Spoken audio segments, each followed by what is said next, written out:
Hey, welcome to the Hell Has an Exit podcast. I'm your host, Brian Alzate. This show is not affiliated with any specific 12-step program. If you or a loved one is struggling with an addiction, please find a local 12-step meeting. If you believe you may need detox or drug treatment of any kind, please call 833-999-1877 to speak to a specialist. This show is sponsored by United Recovery Project, a state-of-the-art drug and alcohol rehab facility. You can visit our website at unitedrecoveryproject.com. Hey guys, welcome to Hell Has an Exit. This is episode 7 of the speaker tape series. We're doing 8 speaker tapes for 8 weeks. Today is Jimmy T.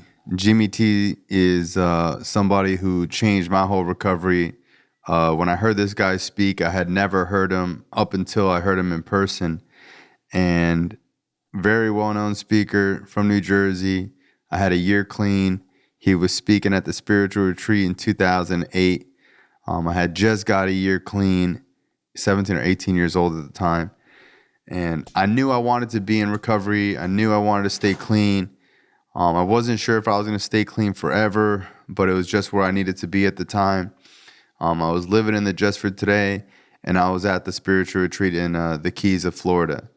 And the spiritual retreat doesn't go on anymore, but it did go on for, I think, like my first 10 years of recovery. I never missed it. One of the coolest conventions, get-togethers in recovery I've ever done. Best retreat. And Saturday night, they have a main speaker, and I hear this guy, Jimmy T, speak, and blew me away, changed my life forever. Everyone was jumping and cheering and hugging at the end of the meeting. And one thing he said at the end of his speech was, it's not about you. Stop thinking it's about you. And up until that point, my whole recovery was like getting my life better, helping my family, seeing what I could change, what I can acquire. Everything was about me. I haven't even thought up until that point of how getting clean can affect other people and how, my message or my story could influence someone else to get clean. And that's when I started to realize that, there is a higher power out there and that everything I'm doing, yeah, it's great if it helps me, but the real purpose is, to be able to help other people. And years later, this guy is still an incredible speaker. I see him every once in a while at conventions. And yeah, man, I hope you guys enjoy it. This is Jimmy T. Listen, I'm Jimmy. I'm a recovering addict. No, I want to thank God for everything. And when I say I want to thank God for everything, I want to thank God for everything from the day He saw fit for my mom to become pregnant with me, all of the stuff that I've experienced by choice and by dilemma and by situations and by choices made by me, by others, for me, by others. I want to thank God for everything that's happened up until this day.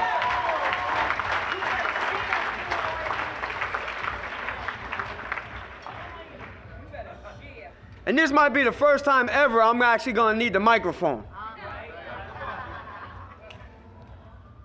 But before we get started, I'd like to take a moment.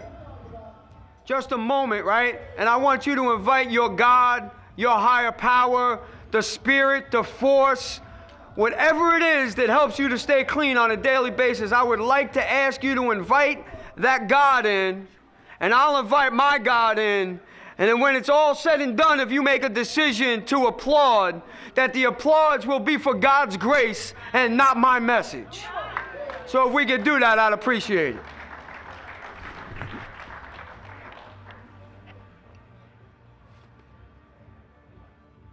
Thank you.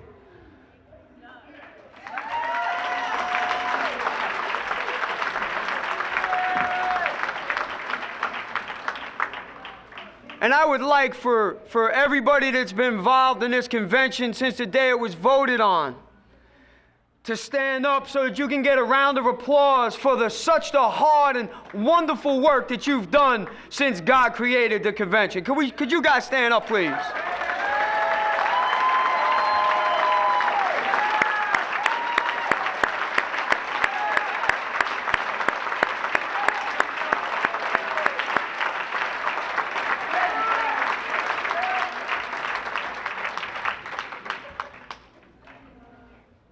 See, I've been the programming chair. I'm the programming chair for the second time in my home area. I've been the BOT secretary, BOT vice chair, BOT chair. I've held every position at the area level, so I know what it's like to have servitude to Narcotics Anonymous. And the more you do, the more people want to critique what you do. They don't want to help you do what you do. They just want to talk bad about how you're doing what you do. So I respect and applaud your commitment to the Southeast area. I want to thank the Southeast area, right, for not taking a risk, because I believe my recovery is kitchen tested.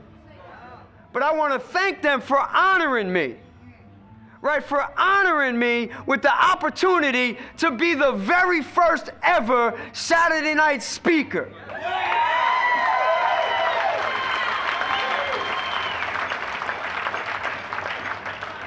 Do you know what kind of pressure? I want you to hear me now. Do you understand the pressure, the potential pressure that I could be under had I not been safely embreasted in the armor of God that I have in my life? Do you understand how powerful and how strong it could be if I didn't understand that if I didn't show up, that just an efficient message would be carried? That I understand clearly that I am not a messenger, I am just a vehicle that God saw fit to use? Do you understand that I know clearly that even if I fall on my face, this convention will prosper? See, listen, I got a Narcotics Anonymous sponsor who got a Narcotics Anonymous sponsor who got a Narcotics Anonymous sponsor who got a Narcotics Anonymous sponsor.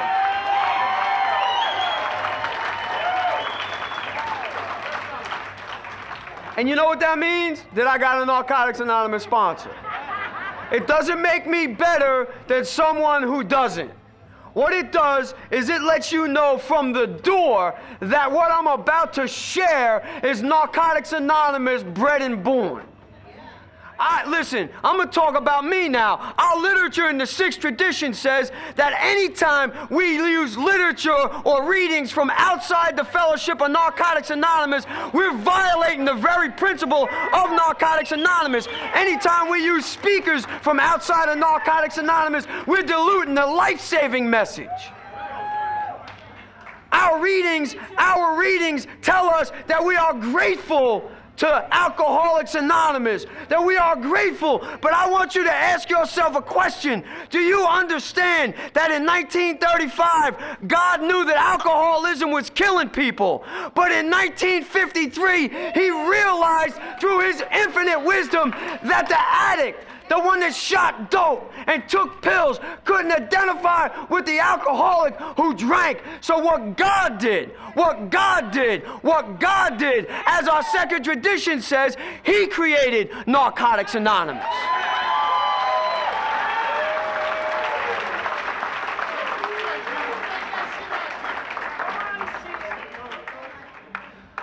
So I'm crystal clear on where I need to get my help from. Crystal clear. My clean date is May 1st, 1992. I just celebrated 15 years clean.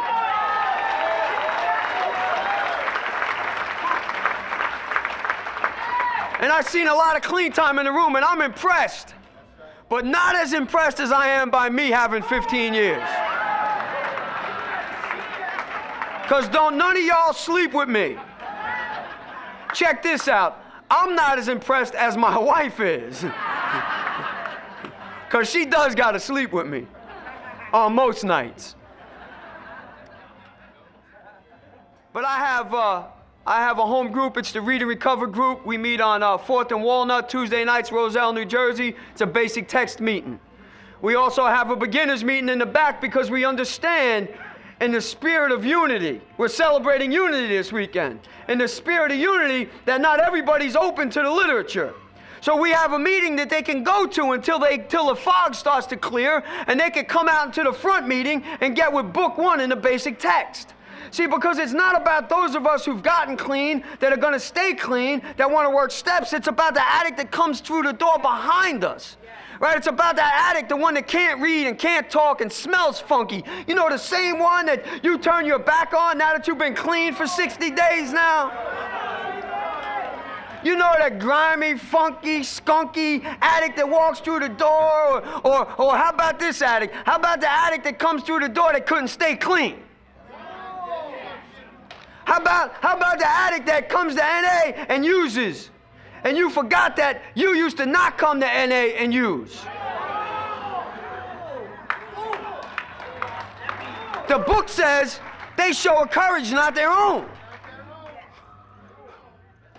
So, like, you know that addict that comes here for like 7 or 8 or 10 years and they can't stop using and they got more white key tags than area?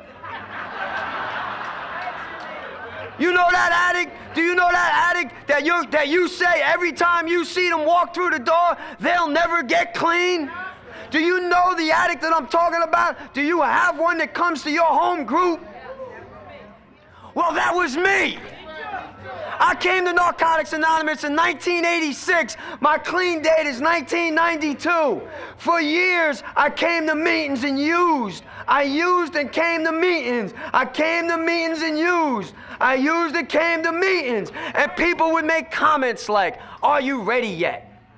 I was ready 7 years ago. What are you going to do differently? If I knew what I did wrong, I wouldn't have done it. Come on now. The most powerful principle that we have in Narcotics Anonymous is love. Love. Love. Love.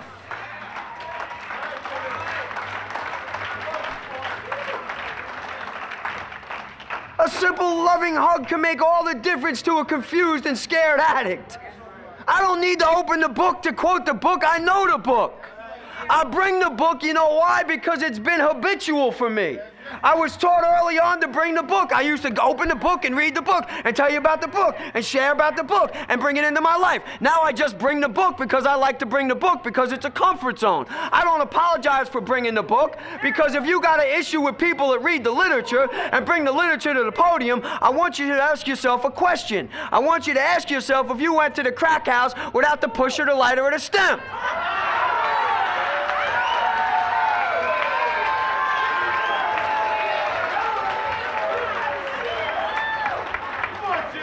Did you go to the shooting gallery without the spoon and the works? Did you go to the crack spot without money or something to give to the crack dealer? So why do you want to talk about the addict that gets in the books and reads the books? People that quote the books, you can't say that they're not reading it. They didn't just look at it one day with the cover closed and be able to come to meetings and share about what's in the book. They had to read it. Why don't we applaud heartily about the reading of the book?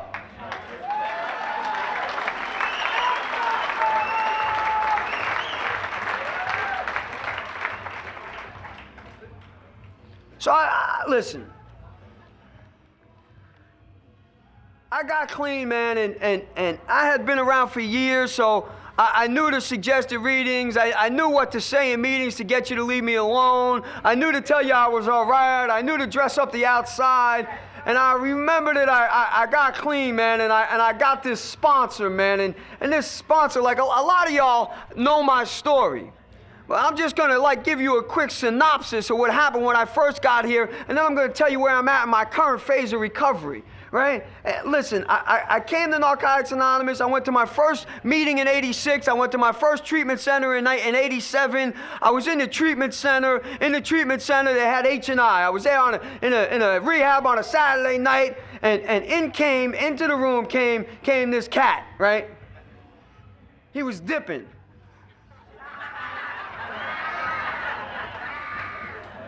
He had a raccoon hat and a sheepskin coat. He was cool like that. He had sewn-in seams in the jeans. He had shell-top Adidas. I wasn't sure if he was Run or D from Run DMC.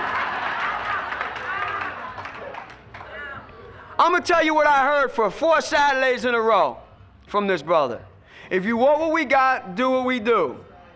He had the baddest, She was by far the baddest woman I had ever seen in my life. She was all that plus tax.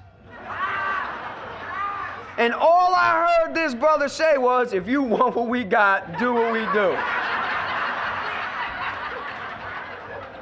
Meanwhile, back at the ranch, I'm engaged. But I'm not really liking her because, you know, she made me go to rehab anyway. She said, me or drugs? I guess I'll get help. I don't want to be alone. Anything for you, hon. And I got out of treatment and I used. I never relapsed because I never had any recovery. You can't recover, you can't relapse unless you have recovery. Clean time does not equal recovery. It equals a separation from you and the substance. Only the substance that can separate you from clean time. Because thank God we don't celebrate separation from stuff to change you spiritually. Because I don't know if anybody in here would have 24 hours or less. I'll take a risk on that one. I'm quite sure everybody did, thought, or felt a way that was unspiritual today. Okay? So thank God we do abstinence from narcotics and any kind of substances. Thank you, brother. Is it showing that much? I guess that's what happens when you're bald, huh? If I'm blinding anybody in the back, my bad. So it was about 6 years later, and I went on a run in the end of March to beginning of April, and I had been clean for about 7 or 8 months. No sponsor, no step work, no commitments. I was just going to meetings and I wasn't using, and I got the great idea that I could use one day. And the unemployment check came, I cashed it, I hid all the money in my left pocket from me in my right pocket, because I was only going to get 5 dimes. That's all I was going to get. I was going to smoke me up 5 dimes, and I was going to give the rest of the money to my wife so that she could pay the bills. Because, you know, I had 9 months now, so I knew how to do this. And like 36 days later, after I had an everything must go sale in my house, I stole my own truck. I sold all my wife's jewelry. I sold all her porcelain dolls. I sold VCRs, TVs, and furniture. And for the first time in my life, I used every day for 30-something days. That was not my story prior to that time. Prior to that, my story was I would use for a couple weeks. I would sleep on the couch for a couple days. She'd let me back into bed. I would stay clean for a couple weeks. I would use for a couple weeks. I would sleep on the couch for a couple days. She would let me back into bed. Well, this time I used for 30-some-odd days.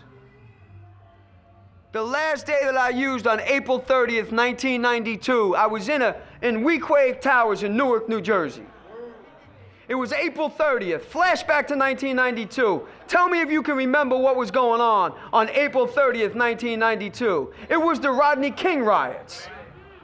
Here I am, white as snow, weighing 108 pounds, cracked out of my mind.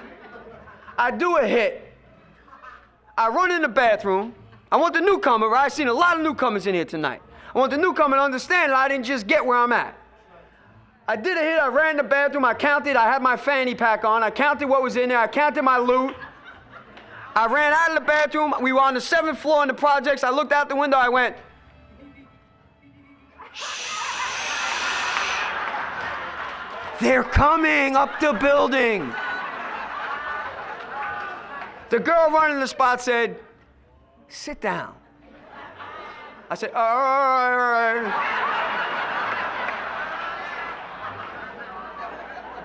I sat down. I looked at the door and I went, shh.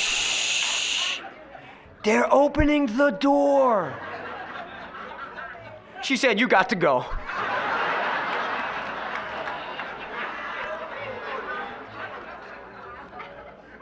Now I could talk. What you mean I got to go? I got a clip and 300. She said, that's a tired old story. Tell your story walking. You're getting high. Your tweaking behind is messing up our get high. You got to go. When you get thrown out of the crack spot with crack and money, it just might be time to address your using. I'm not exactly sure, but there was a red light indicator going off in my head. Could it be the drugs? Could it be the drugs? Could it be the drugs? And I walked out the door on the 7th floor, and I remember going down the elevator, and I remember walking out into the middle of the riots in Newark, New Jersey.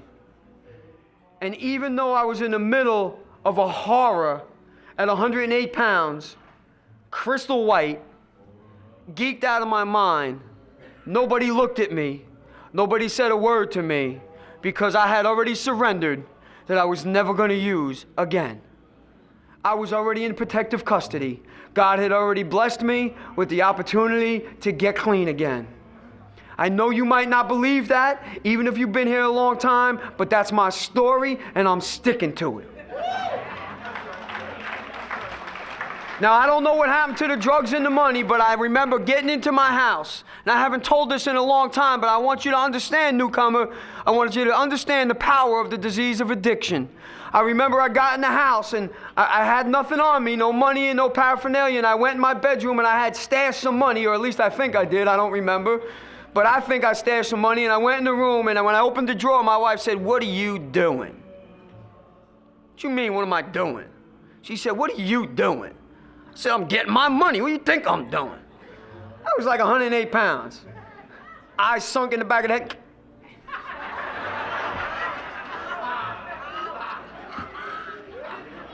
And my wife had told me before that I was a junkie and all of those things, but she always let me back in. And she jumped out of the bed and she cornered me, and I said, "I'm leaving." I said, "Where's my money?" She said, "Jeff got it." Now, Jeff is 6'6", 300 pounds, black guy. It's 4 o'clock in the morning. I've been smoking crack for 35 days. She said, "Jeff got your money. I'm going to Jeff's house." She said, "Well, go ahead. Go see if Jeff gonna give you the money." She said, "Jeff ain't gonna give you the money." But as I went to go out the door, she cornered me. And she looked in my face and she said, "I hate you. You're a junkie. You'll never be anything more than a junkie. And I want you out of here." And I had been using for 30-something days, and I felt it. Because it was a reality. It was the truth, and she was right. And she cornered me in the kitchen, and there was a butcher knife on the counter. And the only thing that could go through my head was stab her, get the truck, take it to Paco, because you got to get high. Paco been trying to buy that truck from you for 5 years now. You know you could get it. You know he'll give you enough money to get high for a long time. Go take it. Just do what you have to do. I don't know if your disease talked to you like that. That's how my disease talks to me. And I closed my eyes and I said the most profound prayer I could ever say. I said, "Oh, please, please, God, don't allow me to hurt her anymore." And she said to me, "I have officially separated this house. And I get the inside and you get the outside." And I called my father and I said, "Do you believe she threw me out?" He said, "I wish she would have done it a while ago." I said, "Can I come there?" He said, "If you come," my father was a cop, never shot his gun in 30 years on the force. He said, "If you come on my block, I will shoot you." I'm his oldest child. He didn't say, "I'm gonna call the cops, I'm gonna pistol whip you." I will use my only bullet ever on you. Devastation of the disease of addiction. And I called my boy I was in treatment with back in '87. He said, "I'm gonna send you here, I'm gonna send you there, I'm gonna send you here, I'm gonna send you there." And the next day I went for an interview. And I got into a halfway house, and I went down there and I did 3 months in a halfway house, and at 37 days clean, I had a furlough. I was coming home. It was a Friday night. I went to the meeting that was to become my home group, and I walked into the meeting, and I wanted to use, and I had a reservation. I had it set up. I had already talked to my wife earlier that day. She was going to come get me, and she was going to bring me home. Babe, I'm going to go to the afternoon meeting. I had been stacking loot for 37 days. I had a reservation I wanted to use, and I wanted to use so bad, and I was so ashamed to say I wanted to use because, I had been clean now for 37 days, and I shouldn't want to use because, I've been clean now for 37 days. Who cares if I've been using for 18 years? I should not want to use now. I got 37 days, and I'm in this treatment facility, and, I pray every morning, and we do all of this stuff in this facility, and I shouldn't want to use. And I walked into the meeting, and in the middle of the meeting, I sat in the back wall on denial aisle, and in the middle of the meeting, right, this brother raised his hand. He said, listen, I'm in multiple relationships, but I know through the 6-step sponsorship and God that I don't have to live like that anymore. And I was like, wow, he's got 6 years clean. Listen to how honest he's being. Now I'm feeling worse about myself. The meeting ends, we close in the serenity prayer. I walk up to the front of the room, and the brother that shared that was the same brother with the raccoon hat, the sheepskin coat, and the Lee jeans, and he had 7 years clean. But now he was wearing Lee jeans, dungarees, he was wearing Timbs, and he was wearing a jersey, a sweatshirt. And I looked at him and I said, hey, is there any way possible you maybe could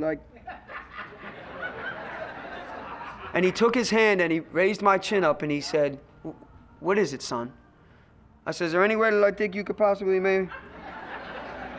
And he took his hand, he raised my chin up and he kept his hand under my chin. He said, what is it? I said, is there any way that possibly you think you could maybe have you think, I need a sponsor.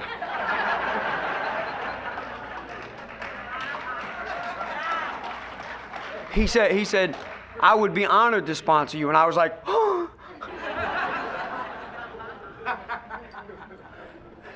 They had their little business meeting. They made me the coffee maker. They gave me the keys. I said, are you sure? We went outside the facility. And I says to him, I got my basic text. We're going to read. I'm going to do Who's an Addict. And he told me we couldn't do Who's an Addict. And then we went through all the suggested readings. He said, no, Jimmy, you need to work the steps. He said, there's a couple facets in recovery. There's sicker, thicker, quicker, and then there's you. So now I'm resentful. He's my sponsor an hour. I'm mad at him already. He said, Jimmy, you got to work steps, Jimmy. You don't have the privilege that others do. You are way too sick to just stay clean. Matter of fact, your track record says you don't know how to stay clean. So we need to work and get to the exact nature of why it is you're using. We need to get to the core, to the root, Jimmy. Not the surface you used because you were the only white family in the projects and your father beat you when you were a kid and he broke your nose 3 times and knocked your front teeth out. Well, all right, Jimmy, that might have played a part, but there's an exact nature, a core. There's something deep down inside you, Jimmy. We need to tap into the violent, destructive power inside you. We need to find out why that violent, destructive power is more prevalent in your life than a relationship with God. We need to find out why you can't look anybody else in the eyes. We need to find out why it is that you can't stay clean even in an atmosphere of recovery. We need to find out, Jimmy, what it is that's causing you to hate yourself on such a deep level. Not that you hate anybody else, because I didn't hate other people. I was afraid of other people, but I hated myself so much that I didn't have the ability to look anybody else in the eye because I never felt worthy of looking you in the eye, because I never felt like I measured up to be able to look you in the eye, because no matter what I ever did in my life, I always felt like I was less than you. No matter whatever happened in my life, I could never look up at anybody because I was always looking from a posture of complete unworthiness and humiliation. He said, Jimmy, we need to go deep down inside. We need to find out why at 27 years old your self-hatred is such on a deep level. So he said, we're going to work steps. I said, steps?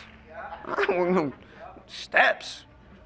Okay, let's talk about them. He said, no, how about we write about them? That's right.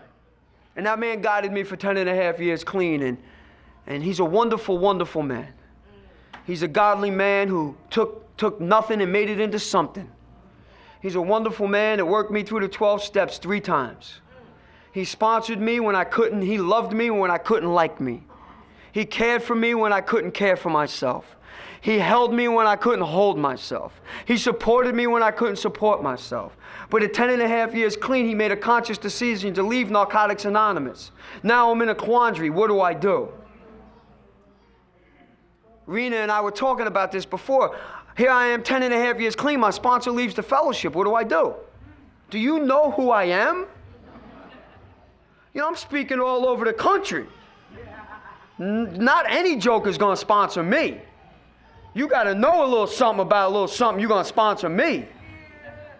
And I remember praying and praying and praying and praying and praying, and nobody was coming to my heart. Nobody was coming to my mind. I was in meetings and I was listening and I'm listening and I'm listening and I'm listening. Nobody's sharing about the things that I desire to have in my life. I had the house. I had the wife. I had the kids. I had the 2 SUVs. I lived in the suburbs. I had a job making $100,000 a year. I was speaking all over the place in Narcotics Anonymous. I was sponsoring folks everywhere. I was traveling places to help people stay clean. I was doing all kinds of things in the community, but there was nobody talking about the things that I wasn't doing.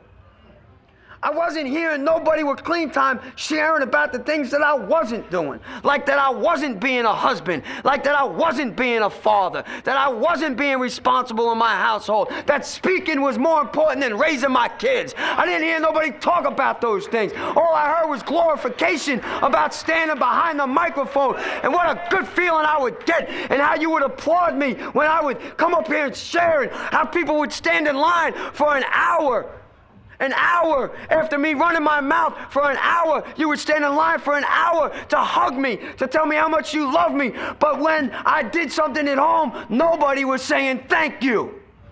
I'm talking about taking this and using this as a vehicle to escape reality. Come on, Jimmy. Living in a fantasy. That the only time I was content with self is behind the microphone. Because I still needed, deep down inside, I still needed to be told that I was needed. I still needed to be told that I was loved. I still needed people to validate me. I needed people to tell me how important I was. And the truth was that everything that I started doing at home, my wife had expected me to start doing years ago. So she wasn't going to go, oh, good job, honey. Oh, you're so good. You cut the grass. She was like, you know, get your bald behind out there and cut the grass like every other man on the block.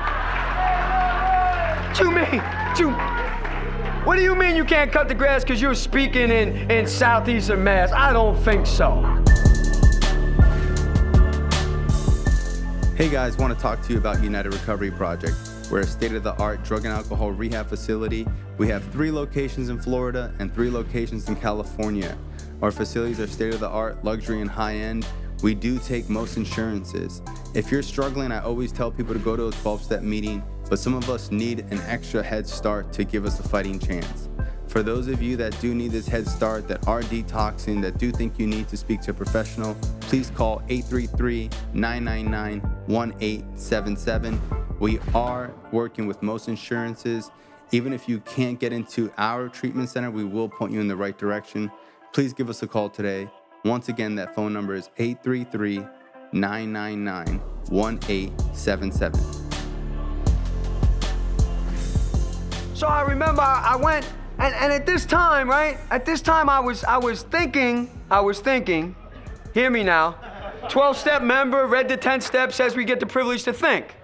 I was thinking that my wife was cheating on me, and I had all the evidence I needed. I was checking her phone. She went out of the house 3 times without a wedding ring on. She got all dressed up twice, and I didn't know where she was going. She told me she was going here, and when I went there, she wasn't there. She was someplace else. And I remember I was in Suffolk. I was going to share in Suffolk, Long Island. You know, because I was going to deal with my insecurities through sharing. I was going to help others get better and stay sick myself. The exact nature of the disease of addiction. Feed and feed and feed and starve yourself. And, you know, funny thing happened. I walk into the convention and there's this Italian dude from Brooklyn. I've been knowing him for a couple years. I remember 5 years clean, he told my wife, man, he's gonna blow up. He's gonna share all over the country. My wife was like, whatever.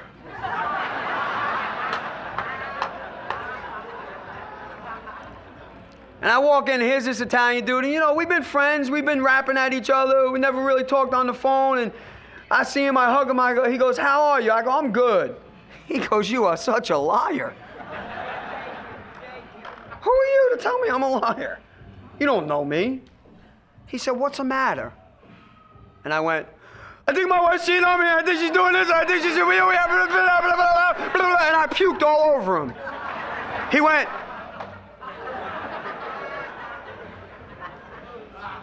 that's not your wife's character. But don't tell me what her character is. I know what her character is. He says, you don't even know what yours is. Oh, Lord, you're like, yeah. Now I'm mad at him. Now help came. God sent help. I've been praying for help. God sent help, and I don't want the help to help me because I'm not hearing what I want to hear. I'm hearing, you know, let's do some investigation. You need a couple dollars for a private investigator. Did you follow her? He's not telling me this stuff. He's talking about principles. That's not your wife. You don't know my wife. I know your wife. You don't know my wife. And we started talking like every other day for a couple months. And I knew from the first moment that we talked that day that God had sent him to me for him to sponsor me. But I wasn't asking. I'll just call him. He can sponsor me, but I don't want him to know he's sponsoring me. Because, you know, we're starting to build a relationship here now, and he might change how he deals in our relationship if he's sponsoring me, so I don't want him to sponsor me. And what happened was, I went through about 3.5 years of pure torture. I had asked him shortly after that to sponsor me, and really in name only. I mean, I would call him every so often. I wrote on the first step. It took a year to go over it. I would call him every other week. I would say to him, "Hey, Rich, can we make a plan for Wednesday? Go over the step?" "Absolutely, Jimmy. Call me right before my home group. His home group's Tuesday. My home group. Call me before my home group." I never called him on Tuesday. I'd talk to him the next week. I'd be like, "Oh, I forgot. Hey, can we make it for this Wednesday?" And then finally we went over the step. And then I wrote on the second step, and I sat on the second step for almost 2.5 years. Matter of fact, I wrote 2 more second steps because the stuff I wrote in the first second step was no longer appropriate for where I was at.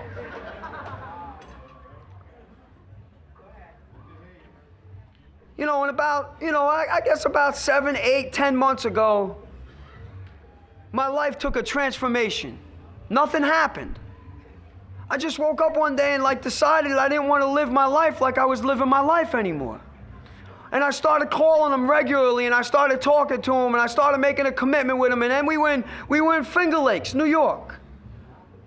And I remember I said to him on Friday, I was getting ready to get on the plane, I said, hey, Rich, you're going to be up there, right? He's like, oh, yeah, I'll be up there Saturday afternoon, blah, blah, blah. I'm like, listen, can we do second step? Can we go over to say? He's like, yeah, all right, whatever, okay.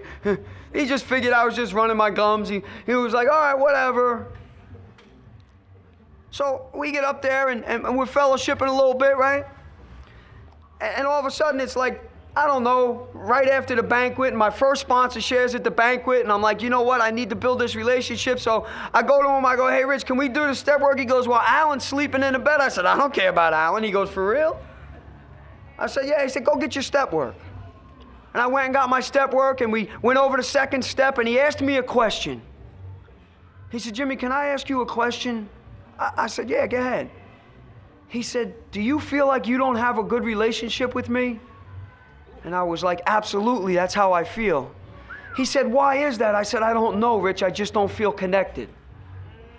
He said, you don't believe I love you? I said, I believe you love me. And I love you, and I want you in my life. And he said, well, then let's just do this. Let's put all of that stuff to side and do this. And let me tell you something. The last 6 months or 8 months have been absolutely phenomenal. I called him yesterday. I told him I was going to call him on my way up. I called him yesterday morning. I left him a message. He called me. He left me a message. I had no signal coming up the mountains through Connecticut, and he left me a message, and I listened to the message. I get off the phone, and my eyes were filled, and I had a big smile on my face, and my wife said, are you okay? I said, yeah, that was Richie. She goes, and? I go, you know what, babe? For the first time since I had 3 years clean, I feel like I'm being sponsored. I don't know if you understand what I'm talking about. Sponsorship for me is personal. Very personal. I need to have complete confidence in the man sponsoring me in order to be able to trust him with the things that I don't trust me with.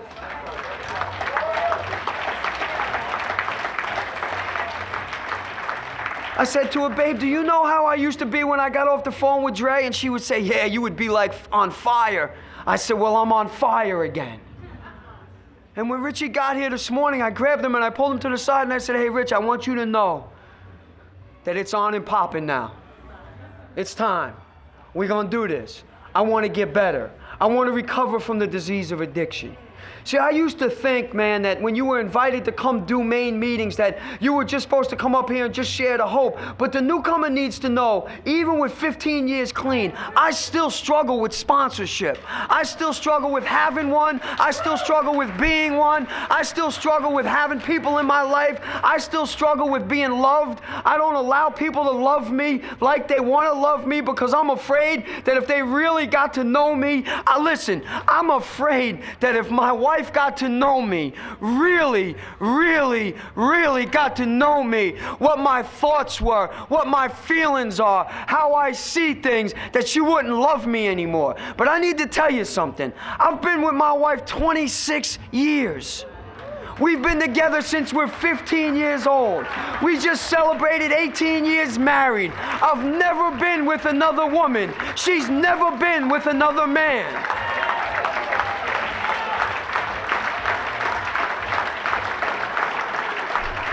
But there's something on the inside of me that tells me if I let my guard down around her, that she's gonna go.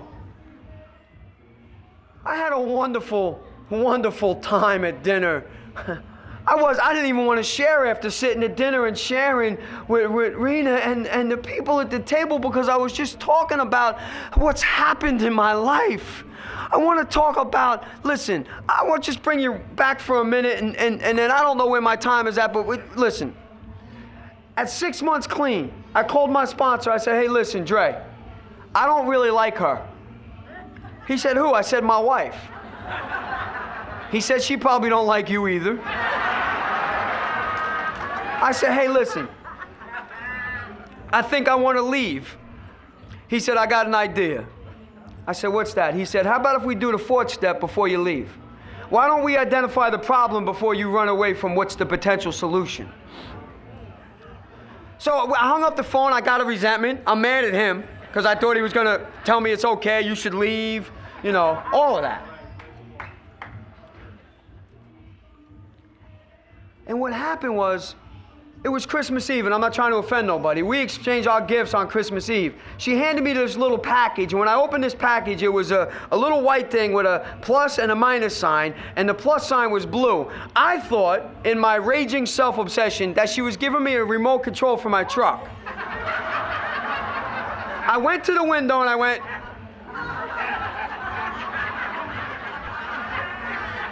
she said, what are you doing? I said, the truck's not starting. She said, it's not gonna start with that. I said, well, what is this? She said, and her eyes filled up, she said, we're pregnant. I wasn't real happy. You know, I was gonna get this fourth step done in the next 30 days and move out. I had a plan. So I called my sponsor, I said, hey, check this out. She's pregnant. He said, no, you guys are pregnant. No, she's pregnant. He said, I want you to make a 9-month commitment to her, Jimmy. And what happened in the 9 months is she got bigger and bigger and bigger and more beautiful with each step up in bigness.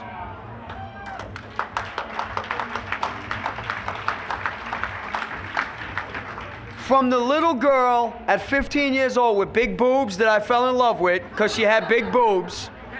My wife was this tall, I was this tall, I was eye level. I couldn't tell you what her face looked like for about 3 years. I used to stand on my tippy toes to kiss her goodnight. I fell head over heels in love with her in the 9 months she was pregnant.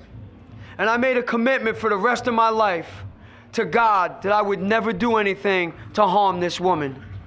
I made a commitment to God when my baby was born that I was going to be the best father in the world.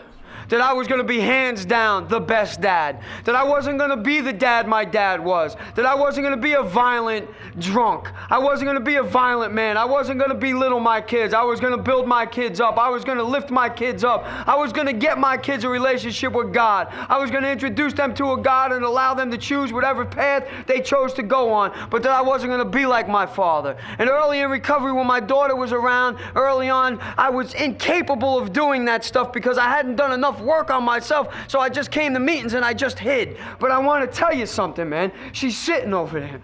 She's going to be 14 years old in September.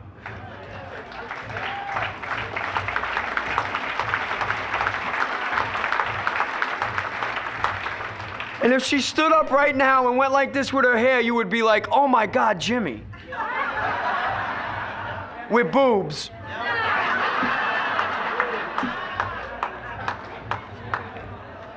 Jimmy with boobs. I always tell everybody I like girls with big butts, smile, and big boobs. So you know what God did? He gave me a little girl with a smile, big butt, and boobs. He said, you're committed to your wife, so I'll give you something that you can love unconditionally from the spirit and not the flesh. And that little girl just graduated from grammar school. She's going to high school next year.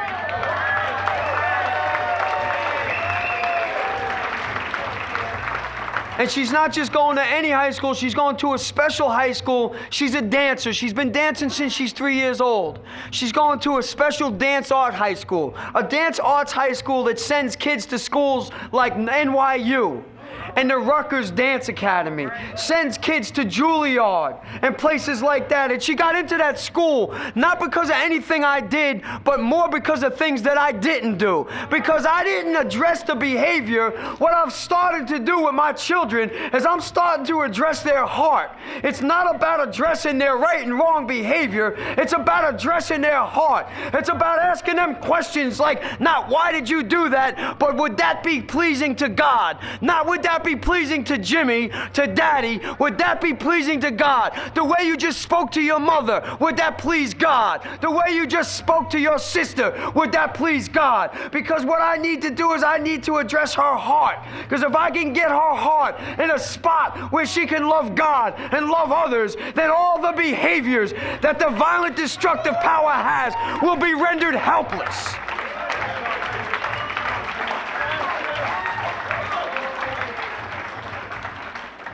So I'm talking about, Tarina and I were talking about breaking the chains, breaking the cycle. I'm not my father. I'm not my mother. I'm raising my kids with love, dignity, and respect. It was 8 years ago and a week that I shared at Providence, Rhode Island's second convention. It was June 12th, 1999. My daughter was 3 days old. I left that convention on top of the world.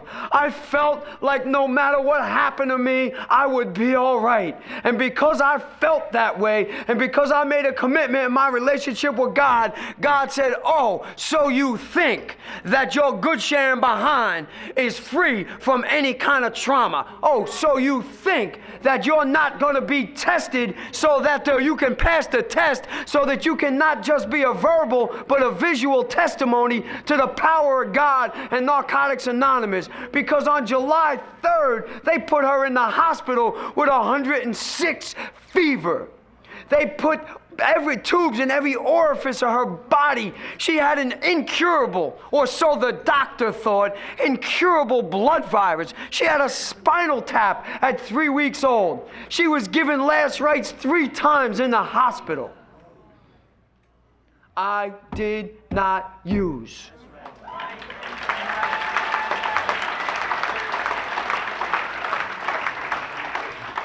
I came to meetings and I cried. And I called my sponsor and I cried. And I came to meetings and I cried. And on June 9th, she turned 8 years old.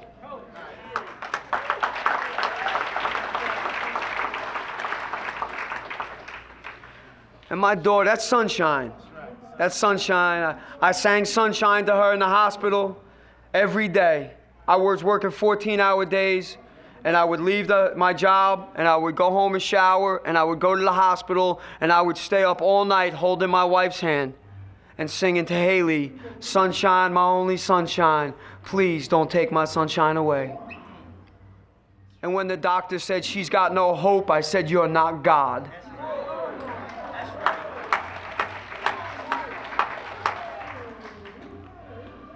And what's happened, I'm going to tell you about what's happened in the last couple years. For those who don't know, I've buried 2 sisters in here.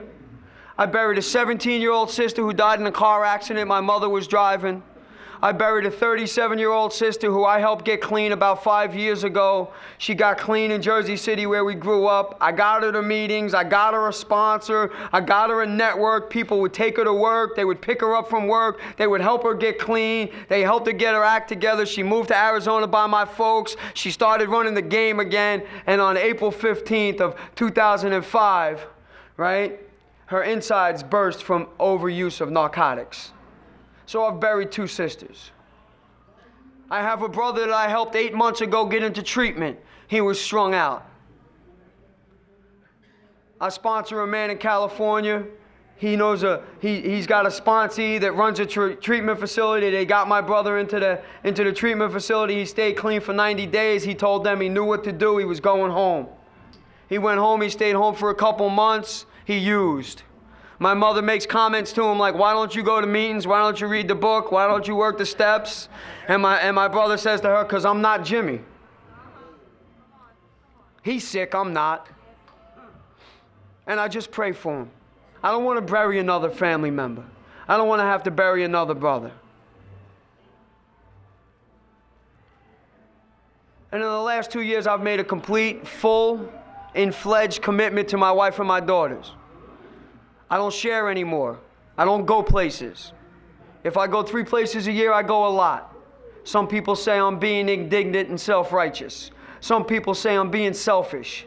But let me tell you something. If I'm out here saving lives of other addicts and my kids die a lonely life, and my wife lives at home alone weekend after weekend after weekend, then what I'm doing here is useless.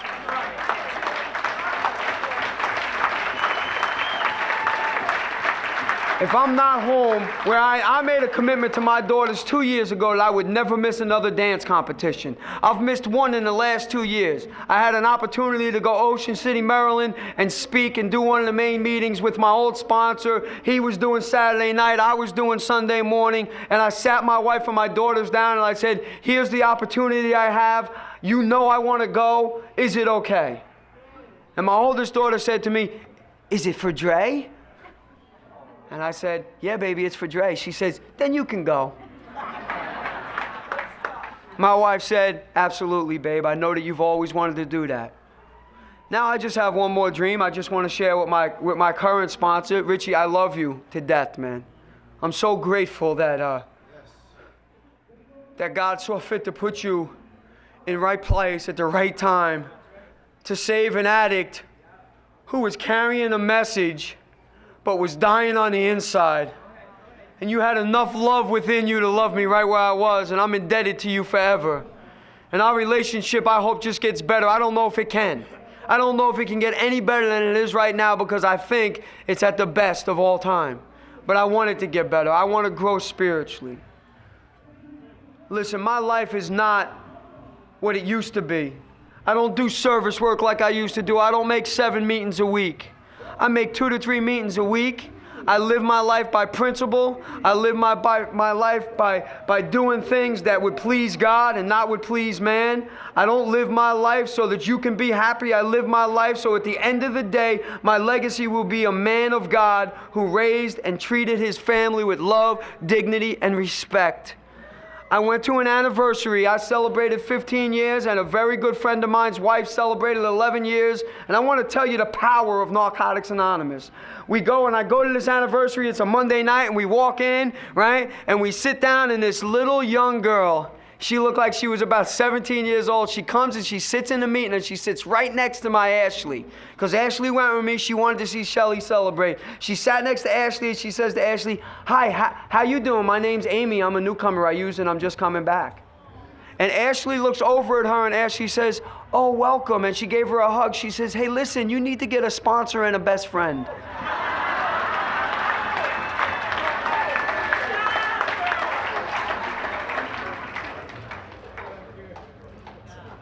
My sponsor keeps next telling me he thinks I don't see him with the phone.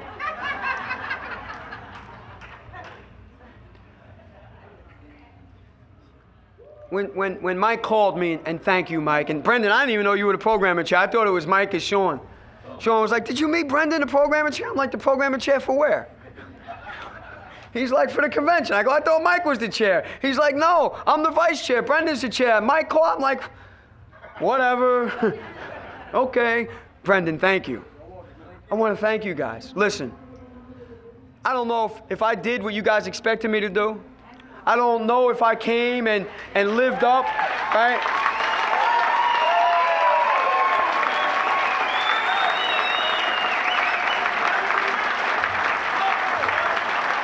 I don't know if God did what he was supposed to do, but I know that I feel better.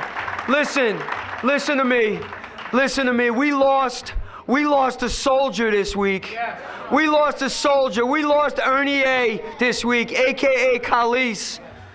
We need to be able to love the people around us because they may not be here tomorrow. Listen, newcomer, old-timer, if nobody told you they love you today, you're hanging out with the wrong people. Every day I'm told that I'm loved by somebody, and it's not always by my wife and my daughters, but by somebody in my life. I'm told I do not hang up my phone without saying I love you. You will not leave tonight without being told. If nobody told you they love you today, I love you. Thank you, Southeastern Mass, for honoring me. This show is not affiliated with any specific 12-step program. If you or a loved one is struggling with an addiction, please find a local 12-step meeting. If you believe you may need detox or drug treatment of any kind, please call 833-999-1877 to speak to a specialist. This show is sponsored by United Recovery Project, a state-of-the-art drug and alcohol rehab facility. You can visit our website at unitedrecoveryproject.com.